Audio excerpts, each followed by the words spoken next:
you into music, Wayne D?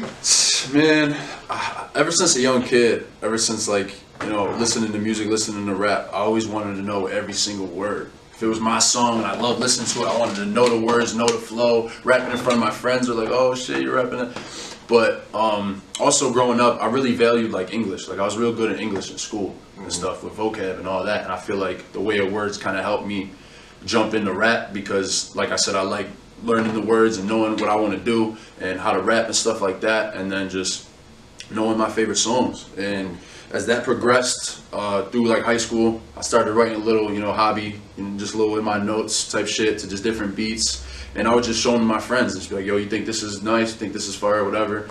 And eventually down the line, they're like, yo, when are you ever gonna get serious with this? What are you gonna do with it? And I'm just like, honestly, I didn't even think I could, but the more and more I got good feedback, the more and more it became a dream of mine to try to step into this and do this. So that's how it all started. So who were some of your influences? Who was you listening to? Growing up, I mean, obviously, I like Lil Wayne. Lil Wayne, I feel like sometimes he's untouchable with lyricism. A lot of people wouldn't recognize it, but Montana 300, I don't know if you're familiar with him, but I listen to him a lot, especially with metaphor and bars and all that.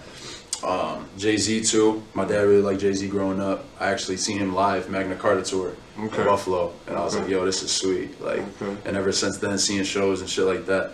But and then as far as like in the game now, people that made me think I could do this too is like Jack Harlow. Like he came out of like Kentucky. Like Kentucky, Louisville, you would have never guessed. He came out of there. Kid Leroy coming out of Australia.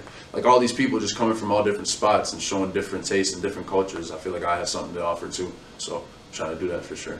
What about you? What's some of your influences? I started off young. I was listening. I ain't gonna lie. I had a lot of like Mobb Deep. Listened to a lot of people. You know what I mean? Wu-Tang. I mean, my mom and them started putting me on. Like when I really got into music, I started listening to 50. When 50 first came out, bro, I don't know what it was, but it was just the G-Unit wave. Yeah, he started making video games, you know, it was just the 50 wave. So I just was really heavy on 50.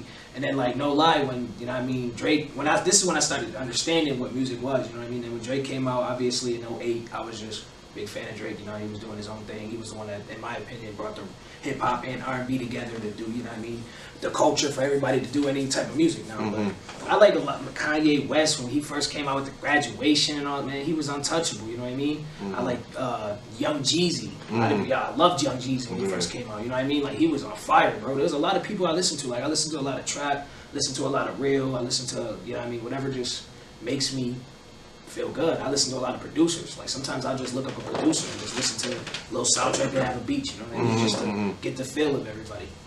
But it's a lot of stuff, man. R.I.P. D Hill too. I mentioned that. I don't know if people know who that is, but big inspiration. Who is D Hill? He's a Drake and Future producer. Okay. Yeah, he did a lot of stuff on their collaboration stuff. He did like Life Is Good.